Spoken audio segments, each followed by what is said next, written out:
Hey, Scott Jordan and Mark Warner here for Jancast number 189 for Thursday, April 24th, 2025. Whoa, boy. Hey, you know what? We forgot we missed Earth Day. We didn't put that in the show notes. But for those of you that saw the video I put out, the hippie guy came back, right, Mark? He did. He did. He made what are we going to call that? A resurgence of the Earth Day. Yes. And we also have Graham Dick with us again. Graham, Yes. you're in a very select club. You're one of the very elite VIPs that have been back for multiple shows. Yeah, So that's a we have to send you very unique. the Yep. jacket with the number of shows on it. Yeah, so you don't get a jacket for one show, but you're part of the jacket club when you do more than one show. So Fantastic. we're thrilled to have you back. But before we dive into all that, since there's a lot of news we can talk about with what you're up to, we always like to cover what's going on in the news in general, right, Scott? Oh, So yeah, we were great. just talking about things like tariffs and what's that going to do with pricing, and that kind of led us into a All conversation positive about. stuff. Yeah. Yeah, well, I mean, it led us into like the world's a little unstable at the moment, and it's not just related to the political environment and tariffs and all how that might affect pricing. Yeah. On a bigger level, that tends to affect the three of us very directly. Is we're a little worried about what's happening with infectious diseases out Yeah. there. Measles is all over the news. There's massive outbreaks going on with measles. It went from 30 people to like now we're at 3,000 people. I mean, Yeah. that's a hundredfold increase in just a matter of months. And then we're hearing about pertussis, which, by the way, is whooping cough, but that impacts a lot of kids. That's a big deal. We're hearing about TB outbreaks. We thought we knocked TB out of the planet, but it's Yeah. back. And we've been hearing about things like RSV, and actually, Graham can say the word respiratory syncytial virus better than me because he's working on all that. But that's been out there, and Candida auris is a superbug that was just declared. And part of what we're worried about is that the WHO, the World Health Organization, just put out a press release saying we need to be prepared for future pandemics. There's more coming. So I don't know if that's going to be SARS-CoV-3 or something else, Yeah. a zombie attack or something. But thank goodness we have Graham Dick on our team. Yeah. Because Graham is the chairman of the S410 Infection Control Committee, which, Graham, this was developed as a result of the pandemic, correct? The PINS was applied for before the pandemic. So Lee Center had the foresight to get into that and get this approval before the pandemic happened. So there's a little future telling there that things were in progress, but then it really kicked into gear at the beginning of Yeah, that the was around pandemic. what, May Yeah. 2020, right? That's Uh, right. and I remember the issue was, and you phrased this so well, that healthcare standards exist for infection control, but they don't equate well to non-healthcare environments, right? So that was what this was all about. Not that there weren't infection control standards, but not ones that would work for, retail, entertainment venues, offices, even households, right, Graham?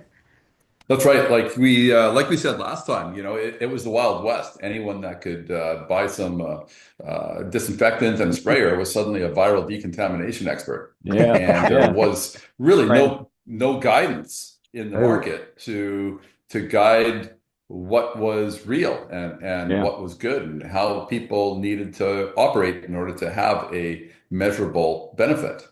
And so it was just nuts out there. I remember when you A lot of disinfecting of vegetables back then. So I remember when Graham referred to it as the Wild West during the first show, and you coined the phrase, grab some kill juice and spray and pray. Well, you Yeah, know, that's right. And depending on what side of the coin you're on there, you spelt pray with an A or a E. yeah, right, Yeah. right, Yeah. right. That's true. There were a lot of people making ridiculous claims. In fact, We reported on this in germwashing.com about a Yep. year ago about how it took a bunch of years for some of these people that were doing less than legal activities. Is that the right way to put that? I'm trying to Yeah, be kind of. politically Yeah. correct, but they're now in jail and they have big fines and all that. But it took years for them to get any enforcement in place, as people were out making crazy claims. In fact, there was a guy who was using made up EPA numbers to Yeah. sell his product to government agencies. And he got away with it for a lot of years, but they finally caught him. Well, how But about anyway, all those electrostatic sprayers that got sold that didn't do anything at all? Oh, sorry, we've done that before, another show, right? yeah, so it's funny, Graham. I remember you and I talking about this on a number of occasions, even within the committee meetings for Yeah. S410, that I kind of had developed an attitude that they all were making claims that were less than Legitimate. legitimate. However, we had ended up getting Steve Cooper on the show, and he's one of the scientists who developed electrostatic spraying for the tanning booth industry. And Okay. literally, there is electrostatic sprayers that work, and there Yep. were electrostatic Absolutely. sprayers that didn't work. And I remember you Yeah. saying that to me at the time. I remember you saying some do, some don't. And it was like, well, how do you know which ones? And I think you said, well, grab a quarter and flip it in the air and heads or tails. I mean, there was no way Well, to know. yeah, actually, thanks to Dr. Carrie Lestage, who She worked with is Steve Cooper. She worked yeah, directly with Steve Cooper. and we've spent a fair bit of time talking, and she's a wealth of information. If you want to summarize it, it's integral to the electrostatic the ability of a sprayer to have an electrostatic function is that it's grounded. Yeah. Right. Yeah. That's right. Okay. And the thought process of all the cordless electrostatic sprayers that hit the market during the pandemic Yeah. is that the human was the grounding device. Scott can attest to that. Well, that was that one And particular brand that shocked He you. had a Touched it. backpack on and his hair stood up. Like he was like, and if you It's like, I consider don't think it's if supposed you to do that. consider that the applicator is typically wearing rubber gloves, nitrile gloves or rubber Right. gloves, and wearing a rubber-soled shoe, how much grounding is taking place? Yeah.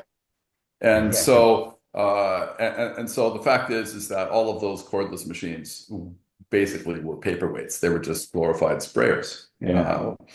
Yeah. And there's only really two um, two units on the market that effectively work as an electrostatic yeah, sprayer. It's the bioplanets and ESS, Yeah. and then you have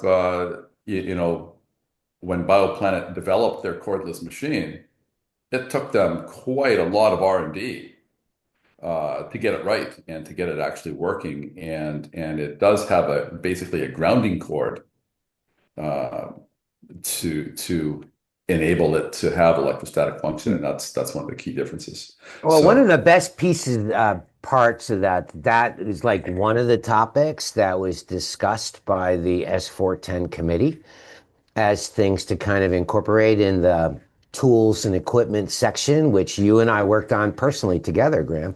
that's right. I wanted to make sure you had an opportunity to kind of give a quick overview of the S410 and its status. But also, I thought, you might want to take the opportunity and do a shout out to some of the active members in the S410. Yeah, well, I mean, my gosh, we had such an amazing group of people. Uh, Well, thank you. from Thank you. Thank it you. really was, Thank you. from talk about multidisciplinary team. We had professionals from infectious disease control, public health, hospital infection control, disinfectant and equipment manufacturing, biohazard remediation, and the cleaning and restoration industries, all together in group. I'm so proud of this group. We had more PhDs in our consensus body than any other IICRC standard has ever had. If there's a standard that is based and rooted in science, it's this one. So yeah, I have to tell you it's that outstanding. being a member of that committee, I felt like I was being selfish because I learned so much more Yeah. than I offered. There, it was just amazing talking to all these people who are rooted in science, and yeah, I learned a lot from that. Yeah. Yeah, being an No, outsider, it was a huge education. Mark would come off of one of his meetings and say, "Man, I can't tell you what I just heard, but it was spectacular." No. I said, "Is it Yeah, going to kill no. me today or tomorrow?" I think it's pretty spectacular. It took as long as I mean, I don't even know how you guys, how something like this actually start. Does somebody say, we need to do something? I mean, give me a fast, since I'm a neophyte, you guys obviously participate in it. What's the process for something like this to even get going? Well, okay. So step one is getting permission from the American National Standards Institute, ANSI, to write a standard. They have to you put forward your proposal of a Okay. standard that you want to write, and they go through and make sure that amongst their thousands of standards, that there isn't one that's already been done Hmm. that's very similar. And so it has to contribute something new to the body of knowledge, not be a rehash of Right. somebody's existing standard. And so once they approve it, then you have to follow their requirements and steps for accountability in order to be accredited as an ANSI standard. So that was very important to IICRC as a standards writing organization. Once we do that, then the next step is IICRC decided who would share the standard, and uh, and through a bunch of discussions and various things, I got selected. And then it was putting together a consensus body.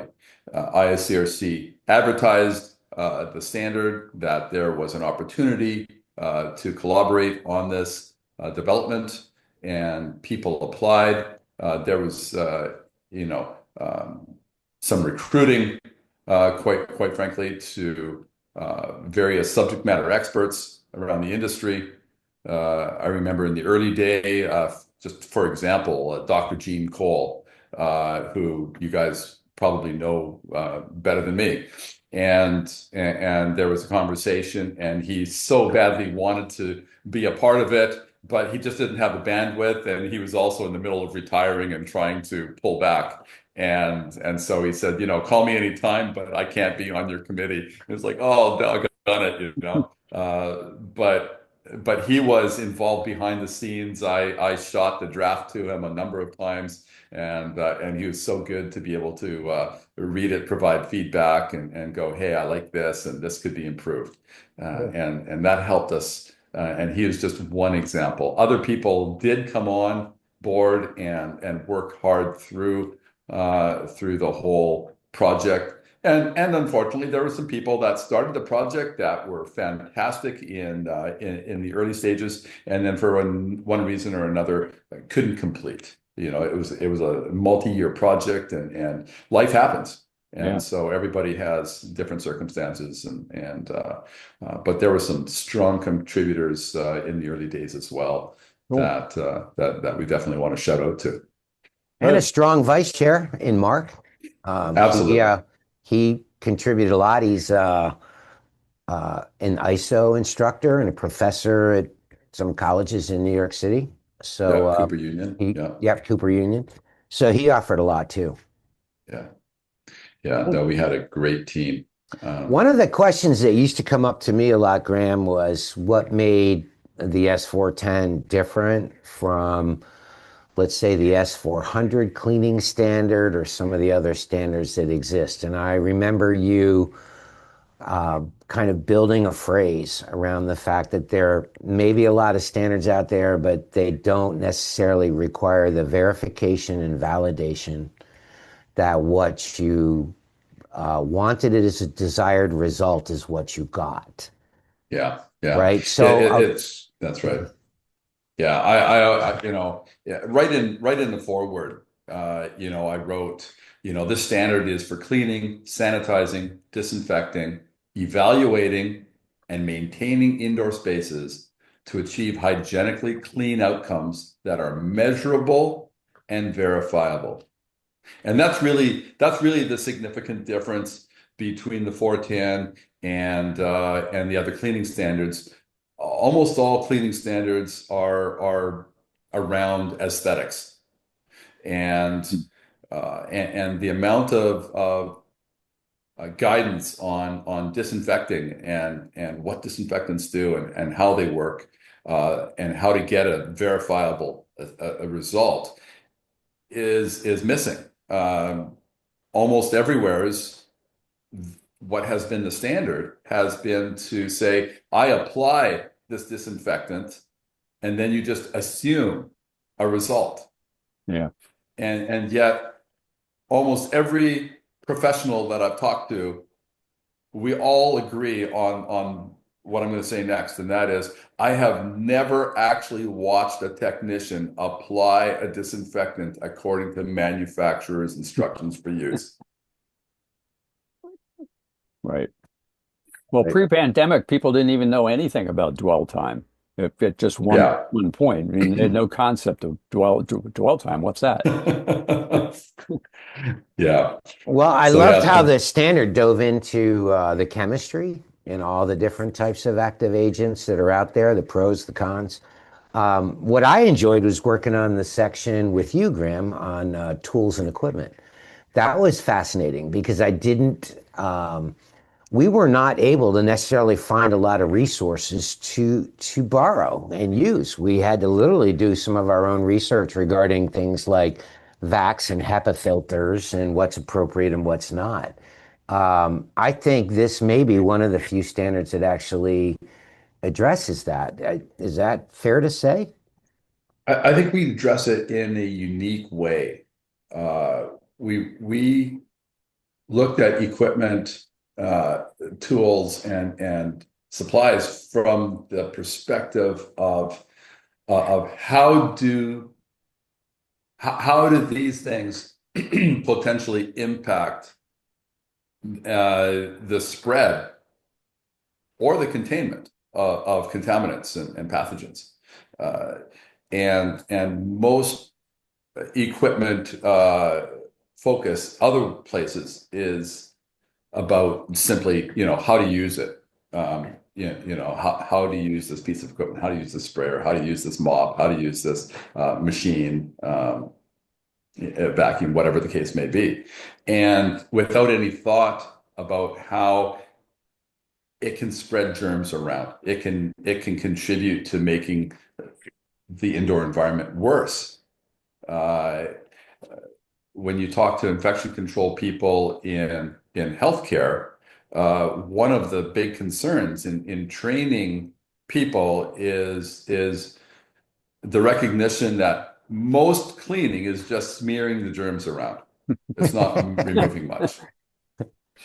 And there's so much cross-contamination that takes place. You see one guy that uses the same rag to wipe the same contact points all Yeah. day long. And it's like, what do you think that's doing? What I Yeah. enjoyed about that section were some of the, not just the do's, but the don'ts. Some of the things, and it's not too often you see don'ts that exist in the standard, but in this particular instance, there are specific things that you don't want to do if you're using equipment and disinfectants to disinfect or sanitize an area because it will spread disease rather than contain it, as you said. So we literally did dive into some of that. Like the idea of using a vac without a HEPA filter would be insane if you were trying to control an outbreak that Yeah. might be potentially airborne. You're just broadcasting it. And dusters and brooms and all that kind of stuff that we all kind of grew up with as kids, they're all like, you know, not appropriate Yeah. in a Yeah. Yeah. Texas environment. Well, congratulations on getting it all done. So is it able to be procured online? What's the process Not for people listening to quite. Jancast? Where can they get it? Well, we're really, really close. On Sunday, the third public review closed, and this afternoon, the consensus body meets to review the feedback that came in from the third public review. We have a whopping total of 4 comments, and and in reviewing it, I see that there's no changes that are going to be Excellent. required. And so what that means is now it will, there's some documentation and reporting requirements with ANSI, and then a complete professional edit. Most of you know Patty Harmon, who's been a professional editor over at goes back RIA, back to ASCR days, and Patty's been a standard in the industry, professionally editing and working in our industry. She reviews and does a professional edit. It goes through a final legal review, and then it gets published. Cool. Okay. So we're And very, roughly very how close. long does that take?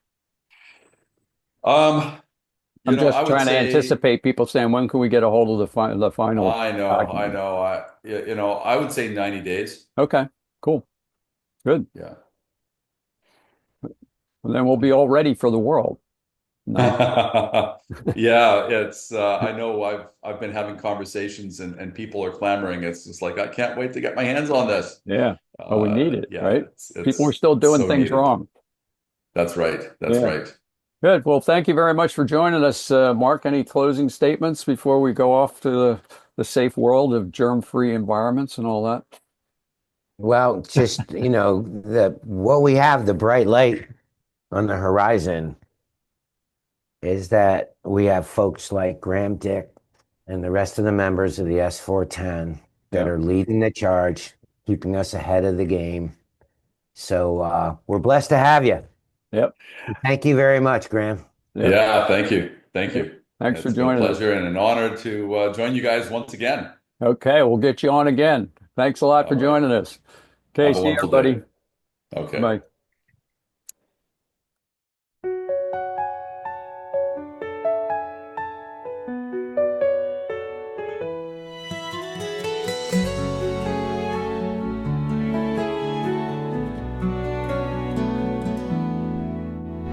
Tune in to Jancast, time to clean the air. Sparkling ideas, you're aware. From the floors to the sky, let's make it new. Jancast will see this mission through. Jancast.com, where clean begins. Podcasting dreams where fresh winds. Eco thoughts and healthy spins. Jancast.com, let's dive in. Dust off the doubts and shine the day. Insights clear to light our way. From scrub to eco tips, bright and true. Jancast here for me and you. Jancast.com, where clean begins. Podcasting dreams where fresh winds. Eco thoughts and healthy spins. Jancast.com, let's dive in.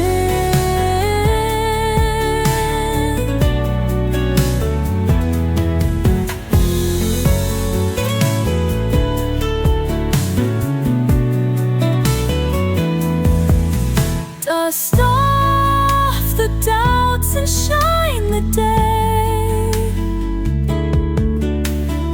Insights clear to light our way.